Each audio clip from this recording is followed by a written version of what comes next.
there, welcome to Football on 5 in what has been, let's be honest, a pretty damaging week for the reputation of the national game. So there's nothing like 34 EFL matches and 73 goals to refocus attention to on-the-pitch matters. We'll bring all of that to you over the next 90 minutes. We will, and we are joined tonight by Chris Iwelumo, and alongside him, the rising defensive star who's played a key role in Brentford's early season promotion push. Loud with the corner. And it's met by John Egan, and it's 1-0 Brentford, and the Irishman scores on his home debut. Irish with the shot, it's saved, but Egan follows up to make it 2-0. 2 goals in 8 minutes. Fresh from taking on Wigan at Griffin Park earlier today, a very warm welcome to John Egan. And here is what's coming up tonight.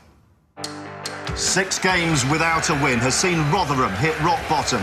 Today, they hosted free-scoring Newcastle. And Gouffran stopped on the line, Gouffran again.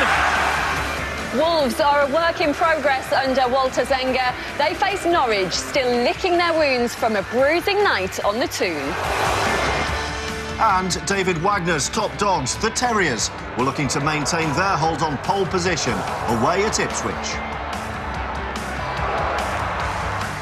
Newcastle moves third in the Sky Bet Championship on Wednesday night when they completed a remarkable comeback against Norwich. Losing until Johan Gouffran equalised in the 95th minute, Dwight Gale scored a dramatic winner 6 minutes into injury time. Yeah, unbelievable finish that was. Today, Rafa Benitez and his team were up against Alan Stubbs and bottom side Rotherham. Your commentator at the New York Stadium is Paul Walker.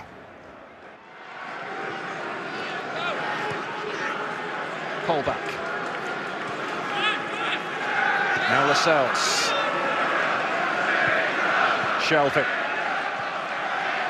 Atsu looking to burst for the line here. It's a good-looking ball as well. And Gouffran stopped on the line. Gouffran again. And Holford sliding in.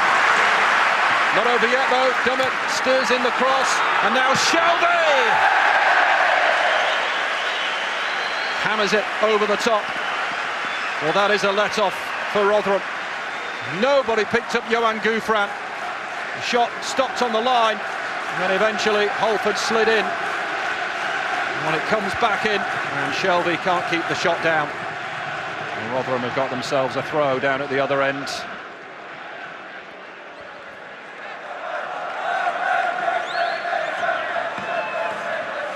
Hurled into the box by Holford. Ball was up there, so too was Lascelles. It's Newell! Oh, terrific save from Darlow. Excellent hit from Joe Newell. Chance at one end and a chance at the other. Excellent save. That was dipping in.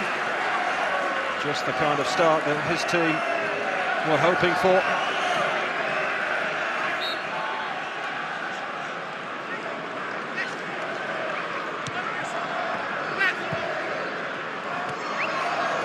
There's Danny Ward. Izzy Brown. It's a good spell this for the Millers. Taylor. That's a go! Oh, it hit the bar! That really did move in the air. Back for Darnell Fisher. Rotherham trying to boss things. Lascelles header away.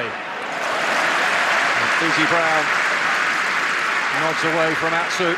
Plenty of desire and hunger from the men in red so far. Danny Ward, and now Frecklington leading the charge. A lot of work to do. Needs some support. This is Brown away from Shelvey, poked onto Taylor. Back he comes, and Adeyemi is wide of the mark. Very much a shoot on side policy from the Millers. Nice move. Darlow was going to take some beating from there. Volks, Frecklington, cheaply given away. Fans wanted a free kick for a foul on their captain. Here's Shelvey, and this is where Newcastle can be dangerous. Shifted wide now to Atsu. Up against Darnell Fisher, looks to Ben Ward. Oh, it's a beauty from Christian Atsu! On his first Newcastle start, he's given Newcastle the lead at the New York Stadium. A Hollywood finish, a peach of a goal from Christian Atsu. Well, Newcastle can breathe a little easier now. They've been pushed all the way so far by Rotherham. Moments of sheer quality from Atsu to open his Newcastle account and give his latest employers a 1-0 lead.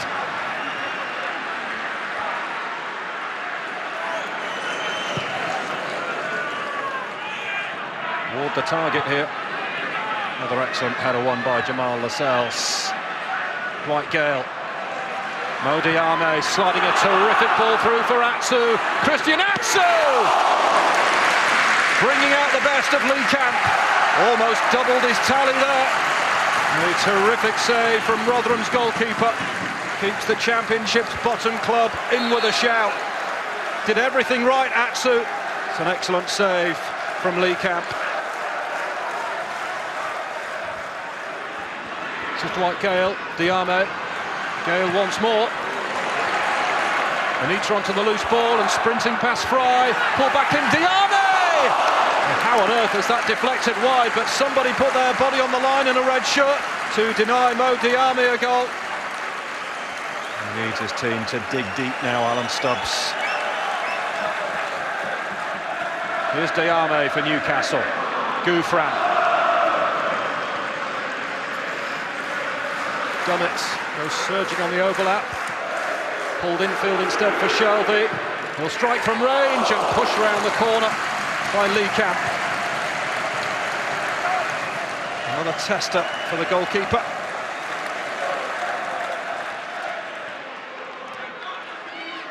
Halford beats Dummett. Beats another one, and it's still Halford. It is another corner. Excellent run from Greg Halford.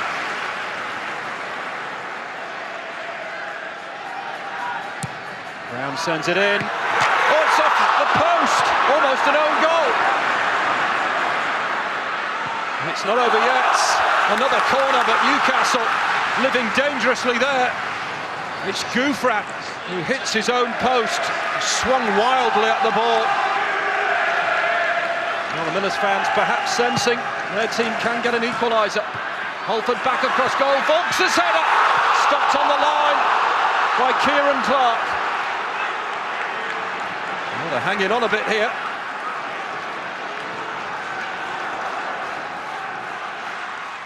After a massive game during the week, and we need to work as hard as today, and we did well. So against a team that was pushing all the time, we have to compete.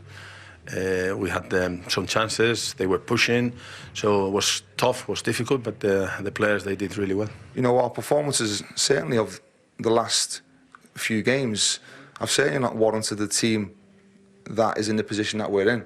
And that should give the players confidence, it should give them, you know, the fans confidence. You know, it was always going to be tough, but you know, we've got more than enough to get ourselves out of it. But you know, we just need to. I think we need a reward with points from a performance that we've put in, and unfortunately, we just haven't got that just yet. Well, Rafa's rotation works again. Christian Atsu taking his chance, scoring on his first start. Chris, how good is this? Yeah, he's a fantastic talent. Straight away here, he's got one thing in mind: get at his player. He's very direct, but the quality of the finish. You said about Rafa, the rotation of the squad. You know, there is a few eyebrows, Matt Ritchie being left on the bench, but he comes in, he delivers. I take man management. Rafa Benitez, he talks, he uses the squad that he's got to hand, and they're all seeming to deliver at the minute. Keeps playing like that. It's going to be a fan favourite pretty quickly. Keeping him moved till it was past him either, did he? No. Well, he comes over to the front post, and it's like he's got one thing in mind, comes in, and he just feels it into the top right-hand corner. And it was a pretty uncomfortable second half for Newcastle fans watching that. Rotherham got a bit unlucky with the almost own goal from Gouffran, and Clark had to clear one off the line as well. Yeah, I suppose on another day, you know, with a bit of luck, either that one or the second one that is cleared off the line by Clark will go in, and they might come away with a draw. But I think, you know, everybody knows the quality Newcastle possess, and it was always going to be a tough ask for Rotherham to get a win, but as you said, they were very unlucky not to nick a draw with them two chances. How good a signing has Kieran Clark been for Newcastle? Yeah, I mean, I haven't personally watched a lot of Newcastle's games, but everybody knows the budget they have and the players they've brought in this season, and they possess a lot of quality, and we go there now in 2 weeks, obviously hoping to to go up there and put in a performance. So yeah, we'll have to do our work on him and try to get something from the game. And as Alan suggested in his interview at the end of that match, do you think they are being a bit unlucky and the performances are better than the league position? He'll for be buoyed Rotherham? by that. Yeah, he will be. I totally agree with him. You know, the performances, the players are committed, they're playing for their manager, but it's a result business. You know, he's saying about, yeah, they can take confidence from the performances, but what gets confidence is putting wins on the board. So, yeah, he'll be delighted with the performances, but they've got to start turning them into wins. It doesn't get any easier because they are away at Norwich in their next game. OK, coming up next, we'll bring you the Championship pace setters with David Wagner's team looking to maintain their hold on top spot at Ipswich.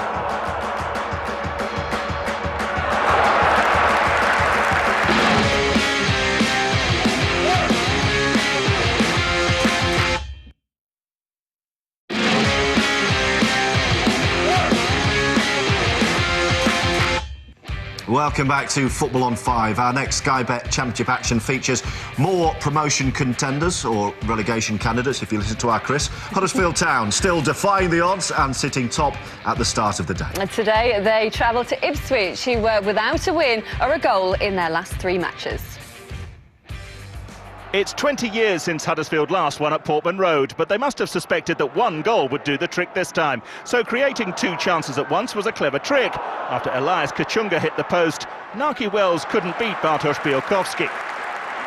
And when that 1 goal came in the second half, it was pretty routine. Aaron Moy delivered a corner, and Huddersfield's German defender Christopher Schindler headed it in. Simple as that, and all that was required by the Championship leaders.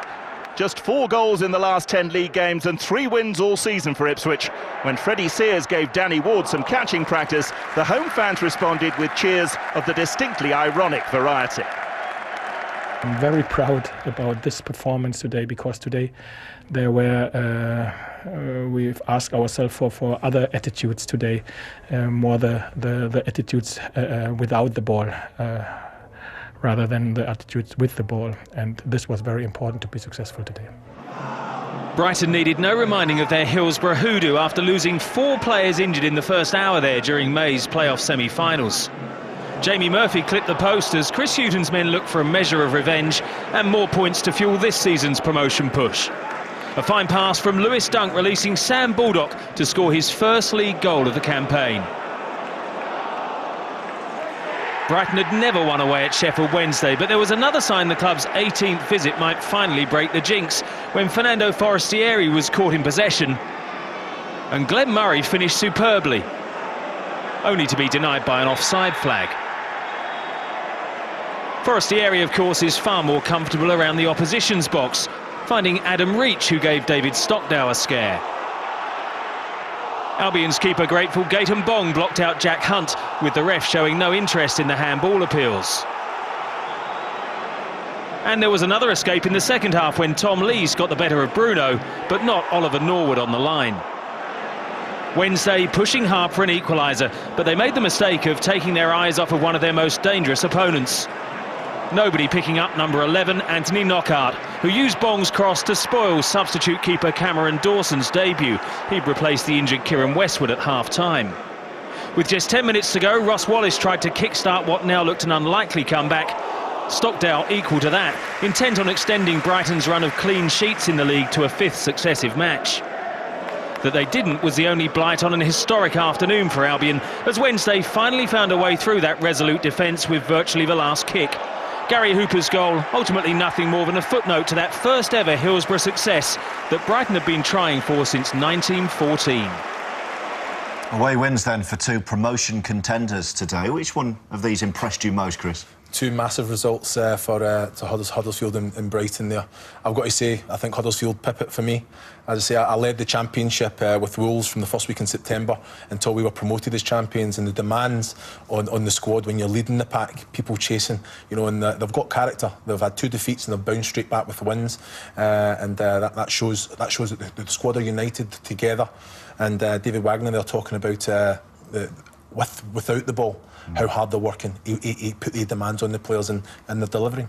We can have a look, John, at the Brighton goals that won it. Knockaert is having a terrific season. You actually beat your boys Brentford. You beat Brighton a couple of weeks ago. How did you manage that? Yeah, we went away to Brighton to play them at their place, and everybody knows. Not sure about the celebration, by the way. Not sure about that. But everybody knows what good side they are. So we went there fully believing we could win, you know. And I think our game plan worked to perfection. And Scotty Hogan, who's been on fire for us this season, scored 2 great goals. And yeah, it was a fantastic win for us and kind of laid down a marker for us. But as you can see, they've bounced back with a few wins now. And that was a great effort today. Did it feel at the time like you'd beaten one of the best teams in the league?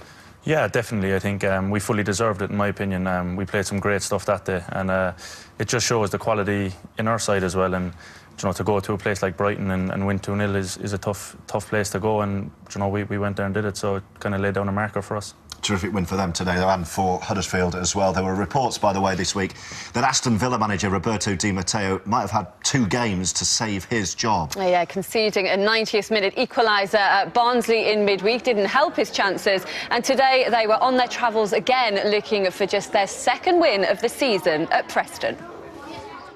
Over 5,500 Villa fans made the trip to Deepdale to see this meeting between founder members of the Football League. These days, Villa mainly focus on finding innovative new ways to lose matches. Mila Jedinak here playing the key pass for Preston's 5th-minute opener, scored by Ben Pearson. In fairness, it's not as if Jedinak is the only Villa player currently out of sorts. This type of penalty area disarray will be depressingly familiar to Villa fans. The self-destructive streak continued with Preston's 2nd goal. Ashley Westwood joining Jedinak in the doghouse after being caught in possession by Pearson. Goalkeeper Mark Bunn once again did his best, but the ball fell kindly for Jordan Hugill to nudge North End towards a 3rd win out of 4. Preston's early season problems seem to be behind them. Against his old club, Callum Robinson might have extended the Whites' lead in the 2nd half. Injury time brought Villa a chance to restore a small amount of pride. Jonathan Kodjia brought down for a 95th minute penalty. But guess what? Ross McCormack's spot kick was saved by Chris Maxwell. Just think, England have had 3 managers since Villa last won away. The question is, will Villa have a new one by the time we see them next? When you look at the table and the points that we have, obviously it's not good enough for us, you know, with the team that we have as well. So we are all obviously dissatisfied with it, and we need to obviously regroup now with the international week and try to pick up and be much better after. Yeah, just 1 win still and 10 points. They should be doing so much better, Chris, when you think of the players they have, the money that they've spent. What is it that's letting them down? It's game management. You know, they get themselves in front. They're controlling the ball, like Johnny said earlier when Brentford played against them, and it's that mindset of the player. You know, they've got that lead to protect. They sit in, they go deeper, they invite the opposition onto them, and you've got to be able to see matches out. You know, I'm gonna say if you're going into the last 5-10 minutes of a match, you know, kill the game. You don't need to go and be expansive and fluent in your game. Just see the match right. Game management to defend well. That yeah, but there's another part of the game, George. Awful. Look at this. Yeah, it's like I say, individual errors, and he's going to pay the price for it. Now, you can't question the quality they've got in the squad, but here, look, just pass it back. You know, your back's to play, and you're inviting it. And look at the reaction as well. No reaction, and he should follow his man in there and at least put in an attempt to block. Fast goal defending, and obviously Di Matteo is going to answer for it. Did you feel when you play them that they are fragile? Well, I don't know about fragile, but Chris and myself were talking about it beforehand, and when we played Villa, first half was, you know, a really tough game. We knew we were in a game, and they obviously went 1-0 up, and you know, the second half then, from our point of view, was completely different. We came out and we actually controlled the second half 100%, and we were probably unlucky that we didn't win the game. It was drastic, really, the change in first half to second half, and as Chris said, it probably comes down to mentality and, you know, kind of defending a bit deeper. And does that though come down to the manager then, Chris? Because a lot of anger directed at Di Matteo after the match. He says he's got the backing of the owner still. Does he deserve to go? Well, for me, no, he doesn't. You know, like John said there, they dominated the match in the first half. The manager would say, I like what I've seen, go out and do the exact same. And it's down to the players that cross the line to actually say, you know what, let's do exactly what we did, but they don't. That mindset, be defensive, drop in deeper, and they invite that pressure onto them. So, no, I think as a manager, you're at the forefront of it. You take the punishment.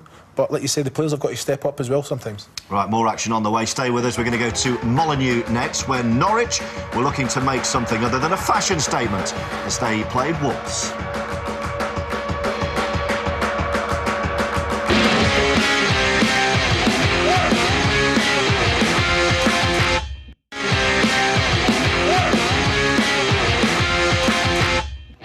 This is Football on 5 and you're watching highlights from the Sky Bet Championship. To this evening's late kick-off, which saw Norwich on their travels again, this time to face Wolves.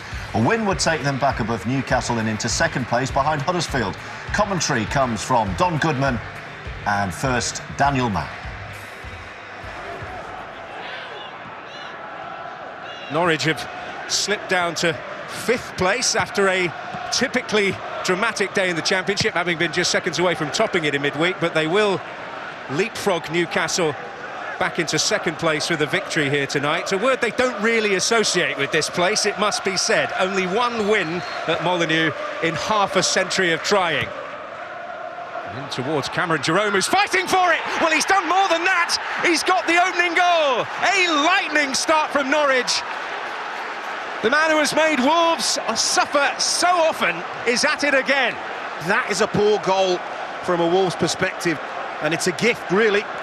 Last thing Wolverhampton Wanderers needed. Well, there's a kneel in the dugout. There was an O'Neill in the dugout the only time Norwich won on this ground. Martin O'Neill back in 1995.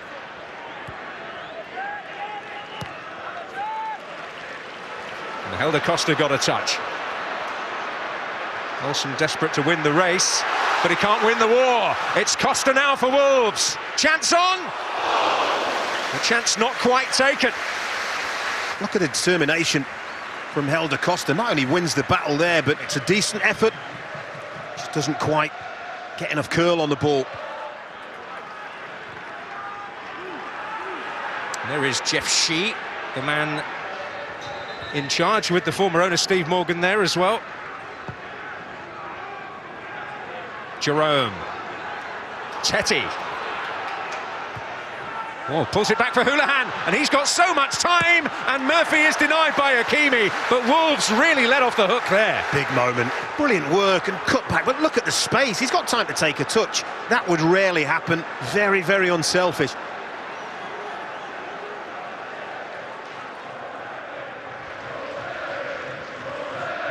Saiss.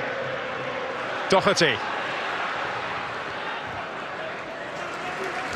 Slight concern for Alex Neil. Norwich haven't really started this second half. We're already over 5 minutes in. They haven't dominated the ball like they did in the first half. That's not a solid clearance. Onyangwe.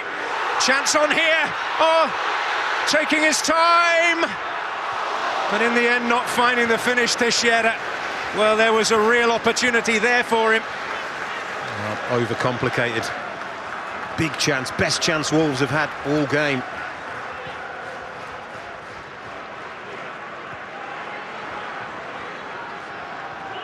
Helder Costa. That's useful. Dicko's in there. Well, natural goal scorer will get himself in between the sticks when the ball's out wide to try and get on the end of things, and that's what you get. Doherty.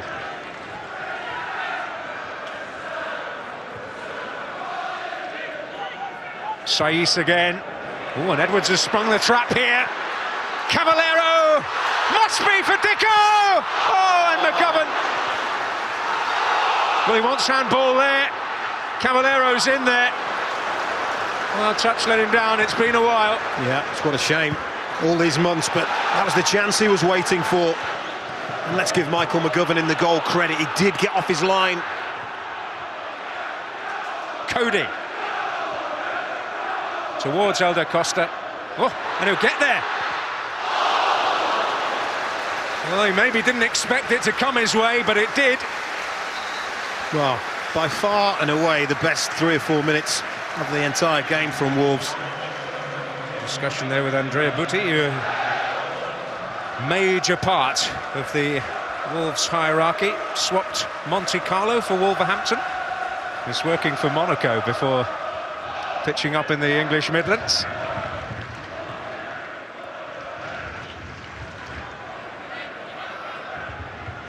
Brady finding Jerome. Brady will get it back! Oh, a stunning goal! Well, it's that lethal left foot that has produced a special moment for Norwich. They were right up against it, but that's quite a response. And that may be enough to see them take all 3 points home with them. It is stunning, and there isn't a goalkeeper in the world that's going to save that. Absolutely stunning. Houlihan, picked off by Edwards. Found Cody well as well. He's looked much more like the Dave Edwards we know in this second half. The introduction of Conor Cody has allowed him just to get further forward and make those runs that we know are his trademark, aren't they? Really arriving in behind defences or in the box to get on the end of crosses. Done it all his career. Cavallero, Doherty, Edwards! Something to cling to! Well, he's been a player transformed in this second half, back to his old self. Brilliant play from Cavallero, and Doherty just stands it up. I mean, it's poor defending. I don't know what Ivo Pinto is thinking at the far post. Doesn't even challenge. The problem is that we had the same chance of Norwich, the same. And the difference was that they scored twice and we scored only one. We make it difficult for ourselves because we can see the sloppy goal, which we need to really start ruling them out. However, that's what, 6 wins out of 7, I think, in the last 7 games. So I think we're 90 seconds away from 7 in a row. So there's not a lot to talk about. You know, I think a lot of people made a lot of the game during the week, and hopefully that will quieten a few people. Yeah, hits the nail on the head there, doesn't he, John? After the manner of that defeat up at Newcastle, they've banished that memory straight away with a result like this, what, 3 days later? Yeah, definitely. I mean, you see during the week at Newcastle, that kind of sums up the championship, really. I look at my phone 1 minute just to check the result and it's 3-1, and then I look at it the next minute and it's 4-3, so that kind of sums up how inconsistent this league is. And yeah, we went to Molyneux last week and it's a very tough place to go, so that's a good win for Norwich there. Cameron Jerome, Chris, is a striker who loves playing at this level. He obviously loved playing in the Premier League, but struggled to score. 5 so far this season. That was one of them. 3 in the Premier League last season, whole season. Yeah, you know, he's tried and tested in the Championship and he delivers. Fantastic ball in here from Wes Houlihan. Danny Batth just kind of loses Jerome, and he's once you kind of turn your back on the ball, it's in the striker's favour, and fantastic header into the bottom corner. The goal that ultimately clinched it, the technique was absolutely stunning. Did you both feel that perhaps the defence could have done a bit more? It's a hard one to call. It's a great set, just perfectly weighted for Robbie Brady to come on and hit it. Danny Bath probably closest to it. He does try and react and block it. I feel that maybe if he works his feet quicker and just puts a little bit more pressure on Robbie. He'll be diving out there, haven't you, John? Yeah, but I'm kind of a bit defenders union on that one, you know. It's a great finish from Robbie, you know. He's a fantastic player, and yeah, maybe he could have got a bit closer, but you know, you can't take anything away from that finish. He's curled it straight into the top corner, and obviously he's a quality player. I think they were blinded by the shirts, maybe. Right, next we'll concentrate on John's team, Brentford, who had quietly moved into the top 6 on the back of some impressive results.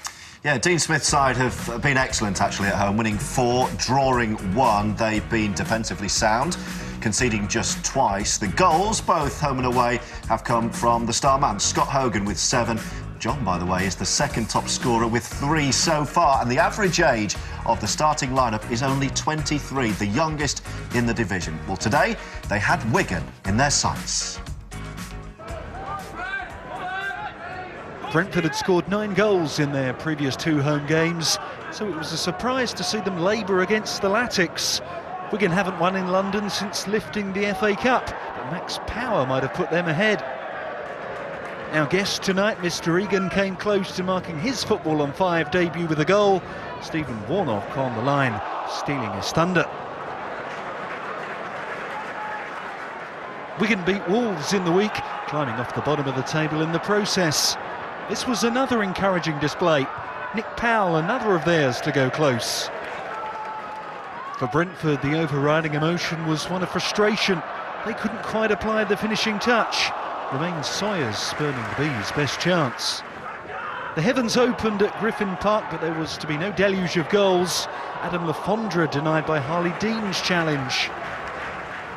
Powell's late free kick was shovelled away by Daniel Bentley, as Wigan gained a first point away from home since gaining promotion to the Championship at Blackpool back in April.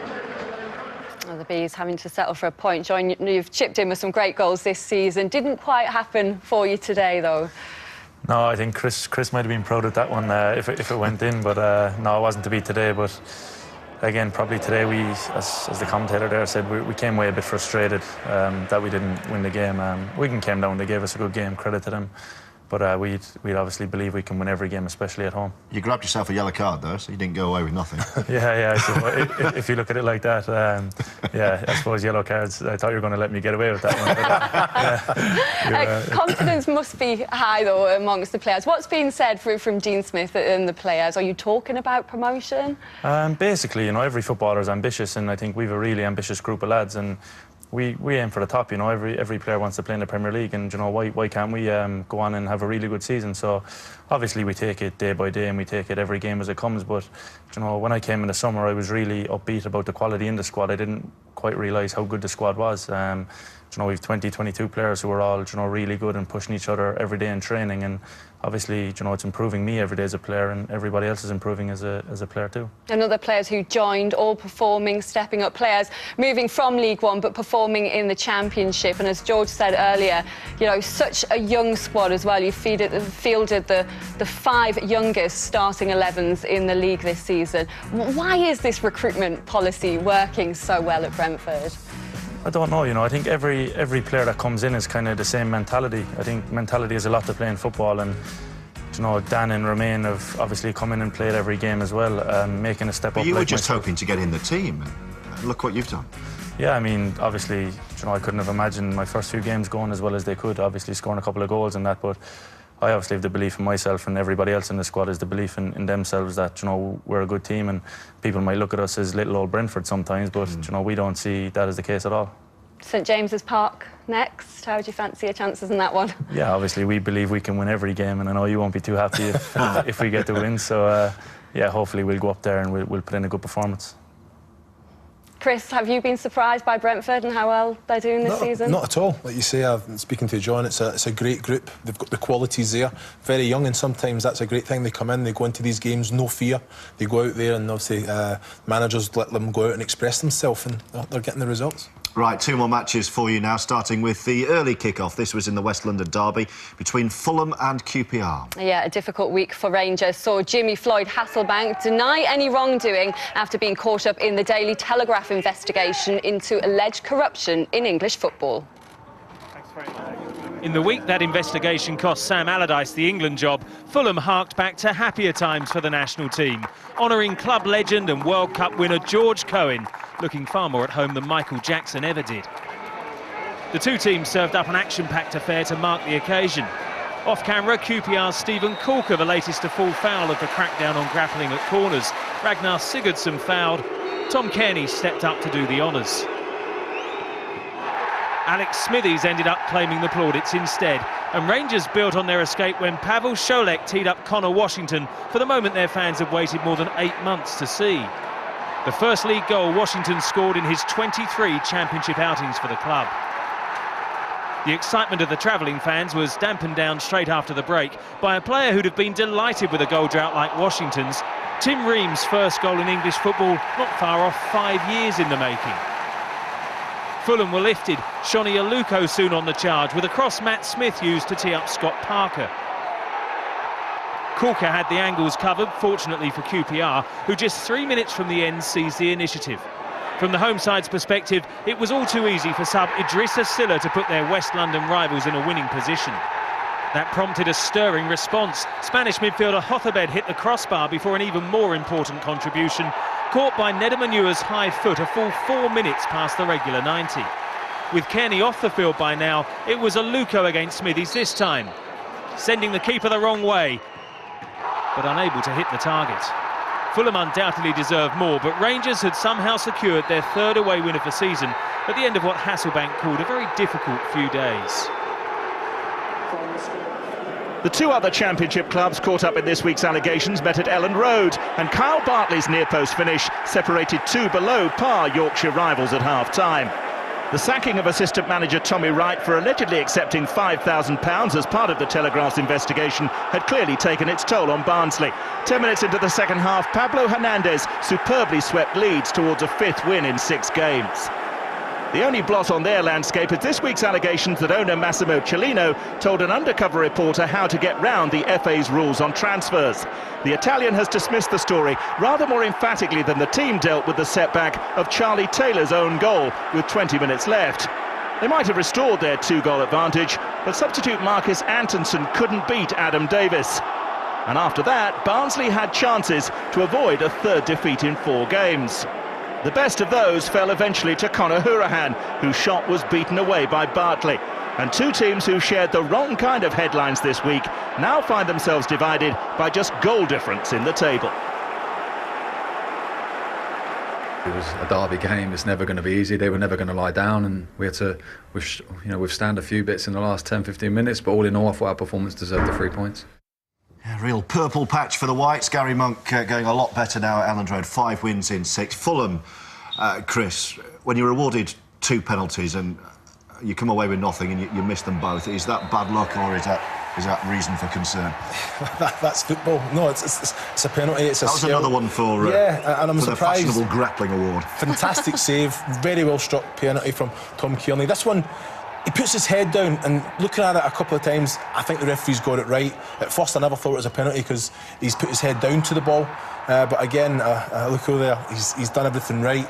Keepers went the wrong way, but you've got to hit the target. And that was pretty much it. As a defender, have you been warned that you're liable to give away penalties if you get a bit too cosy with the attackers this season? Yeah, I think you're seeing it a lot on television now, all the incidents that are happening, and as a defender it's hard to kind of get too tight at the moment because any given day a ref could maybe see something and blow up. So yeah, you have to be on your toes about it and make sure that you're not giving the referee an easy decision to make. As Mick McCarthy said, what's wrong with just standing there and heading the ball? It's the Martin Skirtle. Exactly. OK, stay with us. More action from the Sky Bet Championship on the way. As Nottingham Forest learn you can't hand out gifts to one of the division's leading scorers.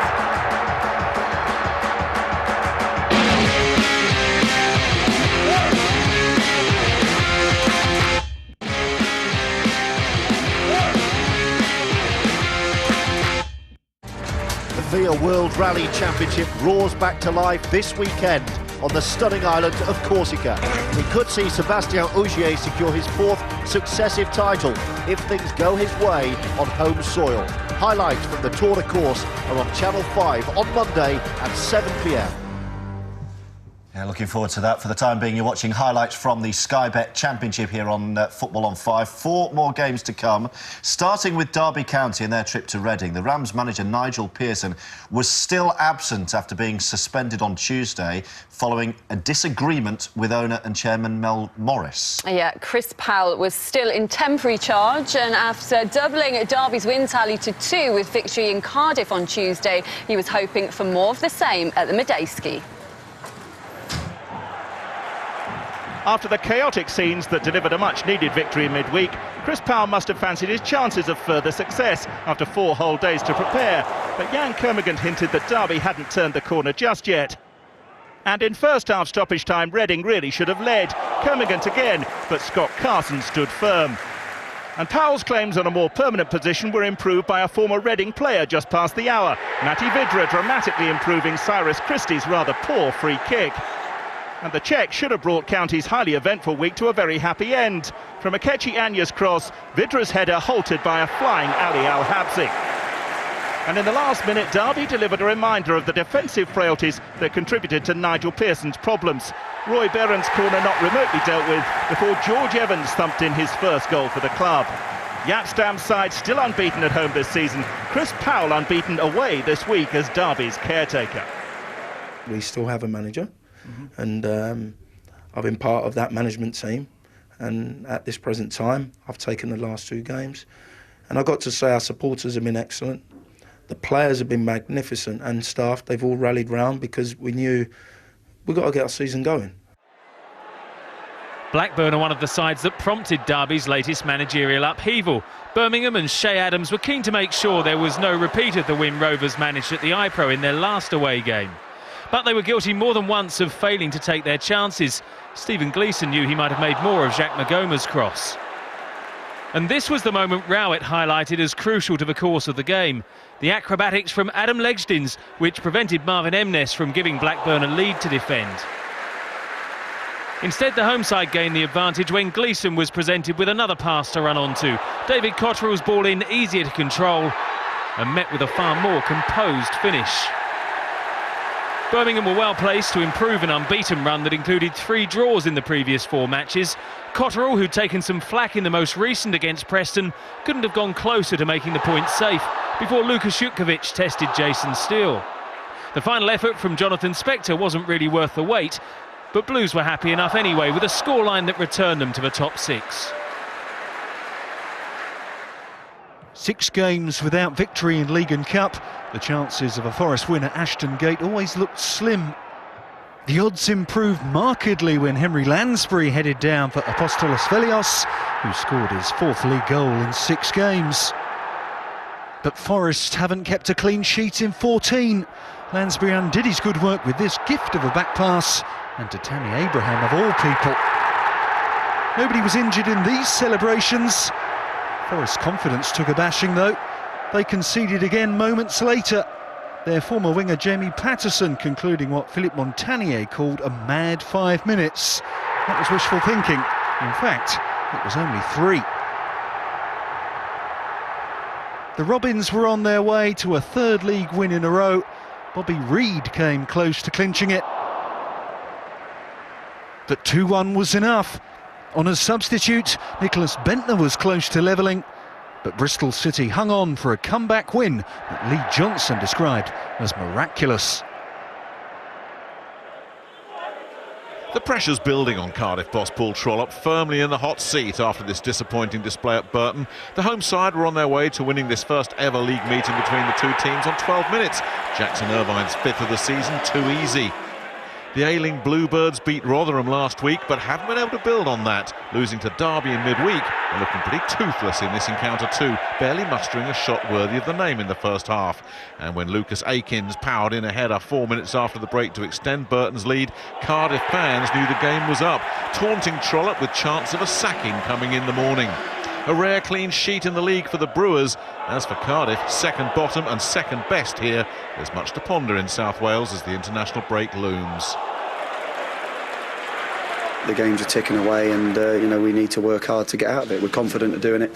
The boys are giving everything, but it's those fine margins in games, those little bits in either penalty area that need to do well, and today we didn't do that. The pressure mounting on Paul Trollope with 6 defeats in 7, and with Nigel Pearson still suspended, no word yet on his future. But Chris, the speculation then inevitably turns to who might take over, with people presuming he's heading towards the exit door. Do you think we'll see Chris Powell taking over? Yeah, well, I think he'd be a fantastic candidate. I've got to think it's a very difficult situation for him. Nigel Pearson is still manager. Chris Powell was part of the management team, but he's professional, and he goes about, he gets the job done. A win and a draw so far, and like you say, today again we speak about game management and players going out there and delivering. That's been put into question by Nigel Pearson. Whatever it is, a manager can give the information. It's up to the players to cross that white line and actually do it on the pitch. Today they get the goal, see the match out. Again, they concede late. And that's, OK, a manager and the staff can put information on, but you need leaders out there. You need characters to actually say, we're in the lead here, let's control the match, let's dictate the tempo. And that wasn't evident today. Certainly unravelling behind the scenes, but things at least looking better on the pitch. 4 points from the last 2 games under Chris Powell. Let's have a look at the table then. That defeat for Rotherham at home to Newcastle means they stay bottom of the league, 2 points adrift of Cardiff and Blackburn. Wigan are a point clear of the drop zone. Here's the right end of the table. Huddersfield Town stay 2 points clear of Norwich at the very top of the pile. Newcastle, there they are, just a point further back. Brighton, another great result. They stay 4th, while Bristol City and Birmingham both sit on 20 points. Brentford and Reading, 2 points outside those playoff places. Stay with us for Goal Rush from Sky Bet Leagues 1 and 2. And in the game of the day in League 1, Josh Morris continued his hot scoring streak for Scunthorpe against Bury.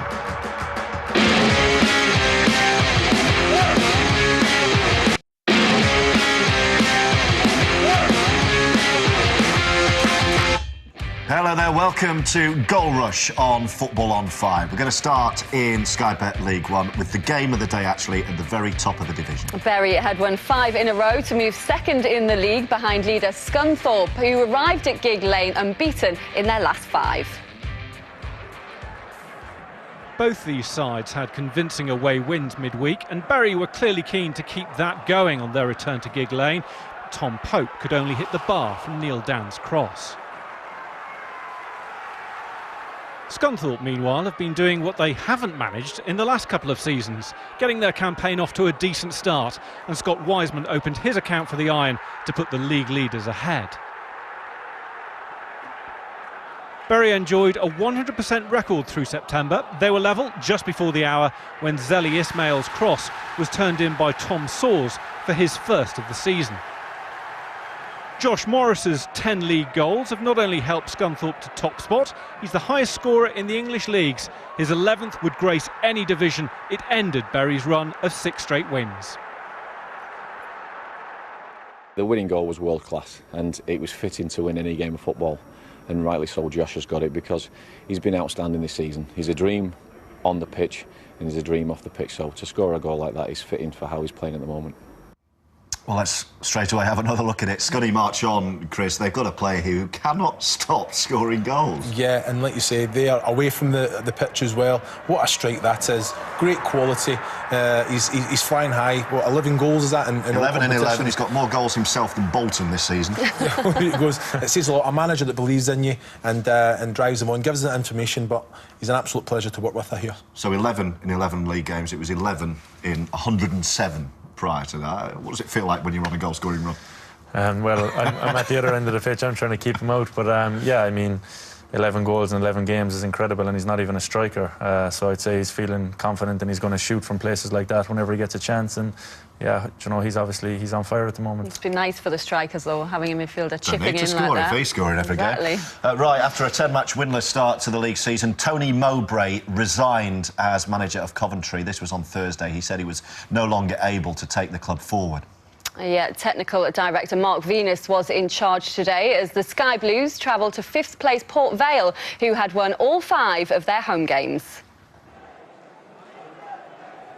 The message from Mark Venus was win this for Tony Mowbray, who earned great respect for his dignified departure, and that's exactly what they did. Gael Bigirimana with the clever stuff, keeping his composure before making Marvin Sordell an offer he couldn't refuse. And Vale's 100% home record officially came to an end on 72 minutes.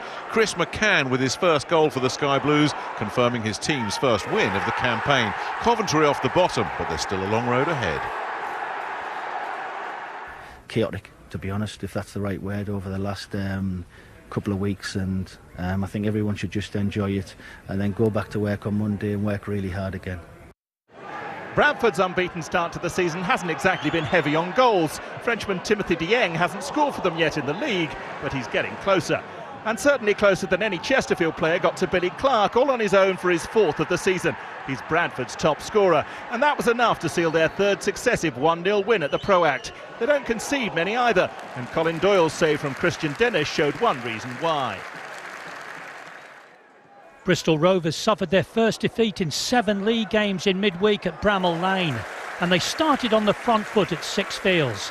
Ellis Harrison with the early overhead kick. But keeping Northampton's forwards quiet is no easy task just now. 7 goals netted in their 2 previous fixtures, and inside 9 minutes Alex Revell raced onto a Route 1 clearance from home keeper Adam Smith to open the scoring with a really delicate finish. And it was a lead that lasted till the hour marker. Rory Gaffney, without a goal since April, racing onto a Chris Lyons pass, and the deflection meant the Pirates were back level. And 11 minutes later, Rovers took the lead. Peter Hartley meeting a Charlie Colkett corner to put away the 1,000th EFL goal of the season. Northampton's long unbeaten home record was under serious threat, but up popped Revell again. 6 goals in his last 7 matches now, after he latched onto a pass from Kenji Gore. But there was to be at least one more twist in the tail in the dying moments of the match. First, the home side's Gabriel Sukani picked up a 2nd yellow in stoppage time for clipping Matty Taylor just outside the box. And even more disappointing for Northampton, they were heading for their first defeat at Sixfields since December. 20-year-old Colkett, on loan from Chelsea, arriving to meet Taylor's cross at the far post to complete a magnificent display from Bristol Rovers. Opera singer and Fleetwood fan Alfie Bowe serenaded the fans before this match, and the Cod Army were on song when Chris Long profited from slack defending to allow David Ball to score his 5th of the season.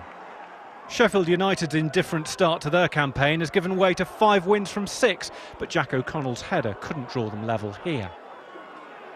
The equaliser came late for the Blades, the 5th minute of injury time, but it was a fine team effort, capped by a header from Wolves' loanee Ethan Ebanks-Landell, his first for United, who move up to 4th. The best of the action at Bolton came in the final 9 minutes. Not that the home fans enjoyed it one bit. Wanderers hadn't won in 6, but nor had they lost at the Macron. A record threatened by Wes Thomas when he latched on to fellow Oxford sub Alex McDonald's cross. The goal presented Phil Parkinson's team with a huge problem, as they'd gone more than 7 hours without scoring.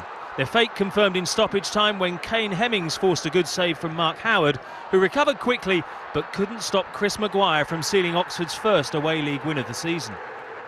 So a win for Bradford, now unbeaten in 14 league games, and they haven't conceded more than a single goal now in 24 league games. John, what do you think of the job that Stuart McCall is doing there? Because I don't think anyone expected it to be going this well when Phil Parkinson left in the summer. Yeah, I mean, Phil Parkinson was very successful there.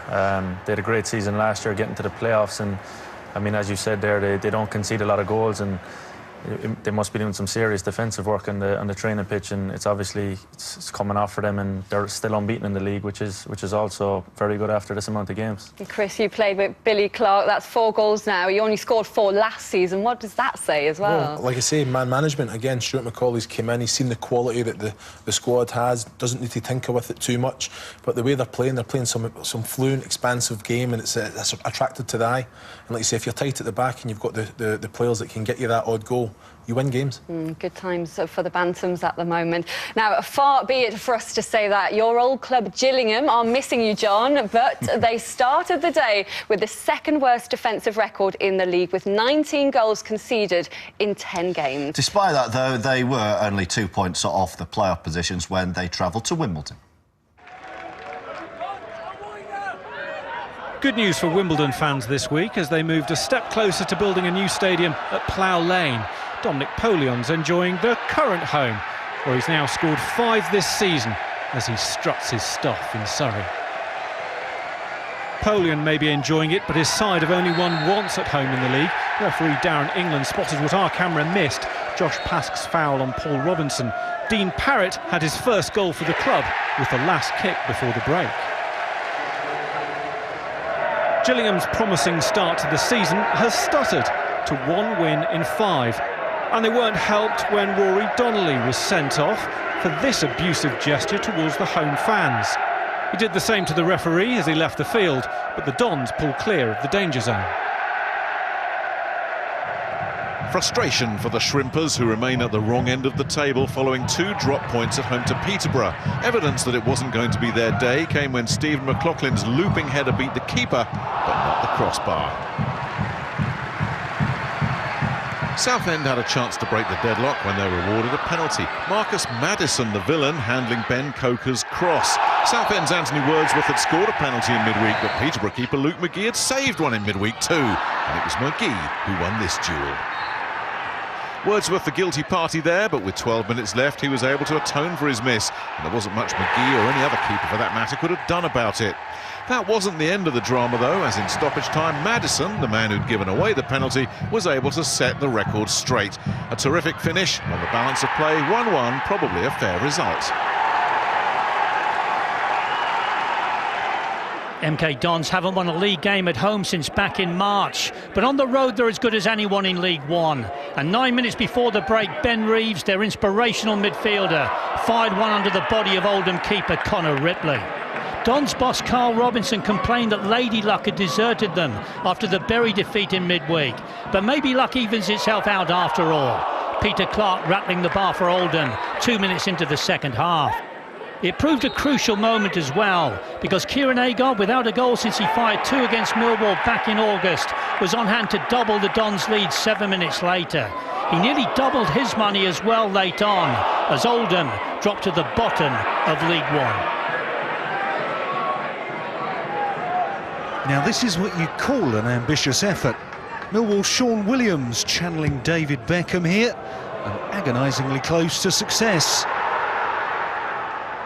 Granted that spot of good luck, Walsall then took the lead on 17 minutes. To add to Millwall's frustrations, it was their former player Simeon Jackson that got the goal. Millwall were back on level terms before half-time. Hopes of avoiding a 4th consecutive defeat were raised when Fred Onyedinma got his first league goal of the season. But a Frank Musa goal won it for the Saddlers, catapulting them out of the relegation zone and above the luckless Lions.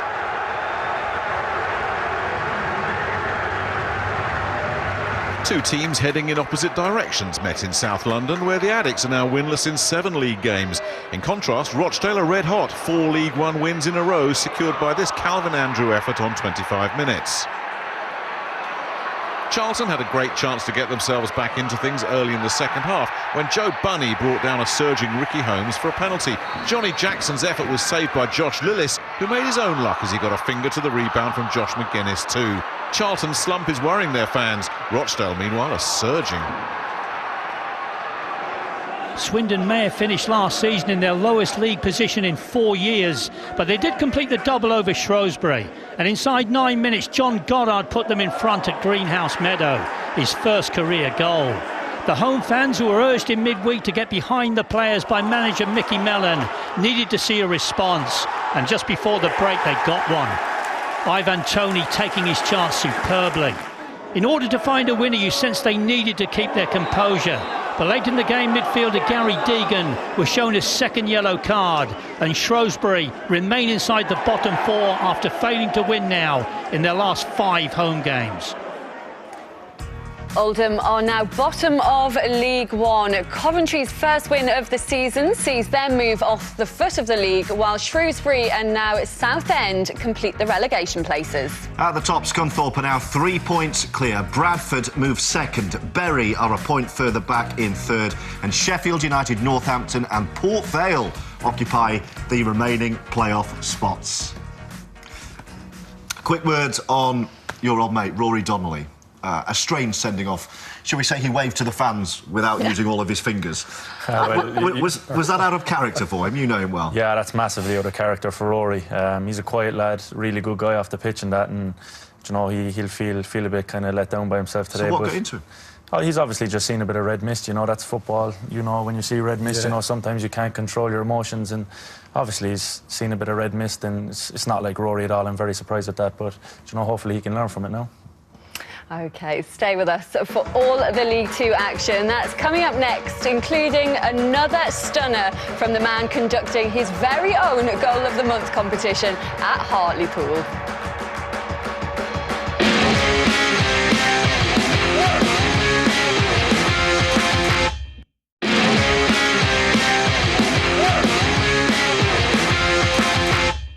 Welcome back. This is Goal Rush on Football on 5, and our Sky Bet League 2 action starts with a West Country derby. Yeah, Plymouth began the day 5 points clear at the very top of the table thanks to their best start in 87 years. The visitors Yeovil were just 2 points above the bottom 2. 8 wins in 9 games made Plymouth worthy of a little respect, and Yeovil manager Darren Wade beefed up his defensive options for the trip to Home Park. It worked until 6 minutes before the break, but any size of rearguard might have struggled with Jimmy Spencer's dancing feet. And once they were ahead, Argyle had too many moves for their local rivals.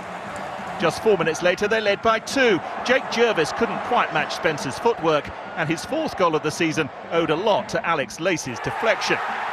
With that, Yeovil had to change their approach, and it worked straight away, thanks to one of those defenders. Matt Dolan's cross not dealt with by Plymouth's backline, who also hadn't spotted 38-year-old Darren Ward. That was on the stroke of half-time, and for 25 minutes after it, Yeovil threatened to find an equaliser, until this stopped them in their tracks.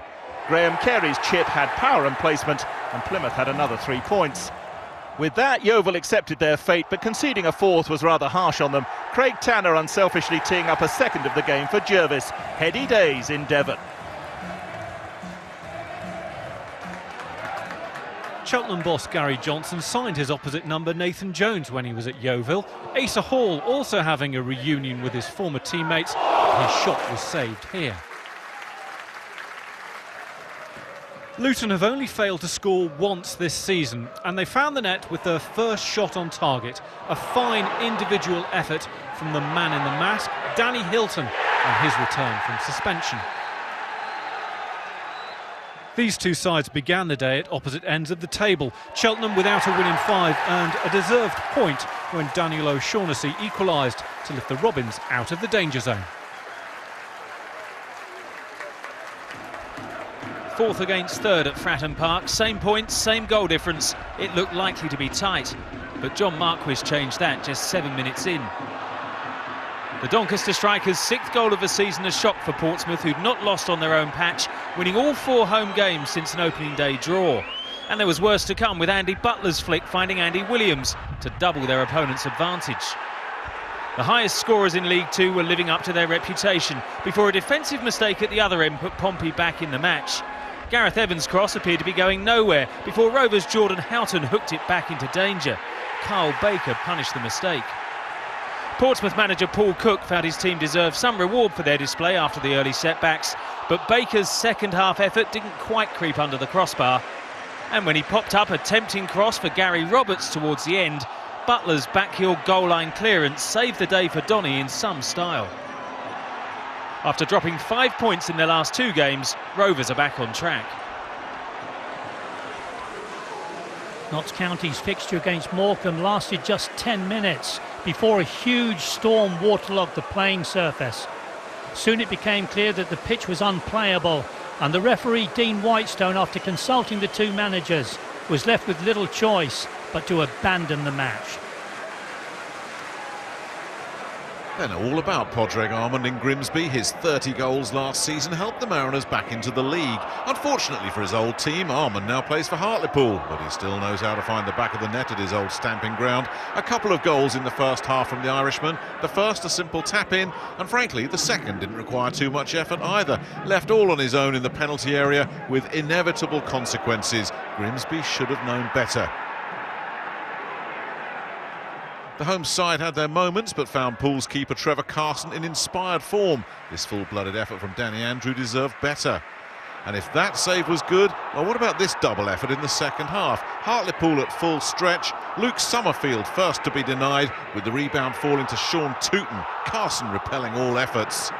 Nathan Thomas is guaranteed to win Hartlepool's Goal of the Month for September. He just had to score all 5 of their goals. You can probably put him down for October's award too, because this one's going to take some beating. 6 out of 6 for Thomas. There's no doubting his run of form. Unbeaten Carlisle have never begun a campaign undefeated after 11 games, but Colchester came close to going in front through Tom Eastman. Carlisle improved in the second half. Danny Granger's free kick was deflected, but it failed to fool Sam Walker in the Colchester goal. Keith Curle's side were now turning up the pressure. Walker called into action again to tip Michael Rain's header onto the bar. There have been a lot of draws in that unbeaten run, but the Cumbrians finally had a breakthrough when Nicky Adams' corner was eventually turned in by Jason Kennedy. Jabu Iberi racked up his 100th league goal midweek. He made it 101 against his former side. His current teammates now have that club record 11 games unbeaten start. So Nathan Thomas definitely winning Hartlepool's Goal of the Month for September. Another stunning goal today. What do you think of the way he's playing at the moment, John? Because you played with him when you were younger. Yeah, I played with him in the youth teams at Sunderland and that, and Nathan always had a good bit of quality in the left foot, and he's very quick, and as you can see there, that's a fantastic finish at any level. And you know, I think they'll do well to hold on to him because he's in a fine run of form at the moment. Yeah, there'll certainly be some admiring glances. And Chrissy was told at the start of the season to go for double figures. What do you think of the way he's dealing with that pressure? Yeah, he's delivering. He's doing exactly what his manager's asked of him. I think he takes a lot from that. It shows the manager has that belief in him, and yeah, he's on fire. Right, the sacking season started in League Two when Leyton Orient became the first EFL side to dismiss their manager on Monday. Andy Hessenthaler relieved of his duties after 5 months in charge. Yeah, bottom club Newport then followed suit 2 days later when they fired Warren Feeney. Just one win in the last 20 league games was enough to prompt the change. Their game against Stevenage was called off today due to a waterlogged pitch. So we start our roundup with the London derby between Barnet and Orient. Against Plymouth in the week, Orient were a goal behind and had 2 men sent off inside the opening 14 minutes. Compared to that, this could only be an improvement. Indeed it was. Josh Vickers saving from Harry Cornick in the first half. The Orient rearguard was more secure too, although they needed this Alex Sisak save from Sam Togwell. A 4th straight defeat avoided, and as far as the O's were concerned, the rot stopped. After 4 unbeaten in the league, Crewe had been brought down to earth with a bump at Wickham on Tuesday. The man coming down to earth here was Pat Hoban, after he'd nodded Mansfield in front at the far post. Crewe had won 7 of their last 8 home matches against Mansfield, but after Chris Dagnall had swooped at the near post to put away his 100th league goal, they couldn't quite turn this one into victory.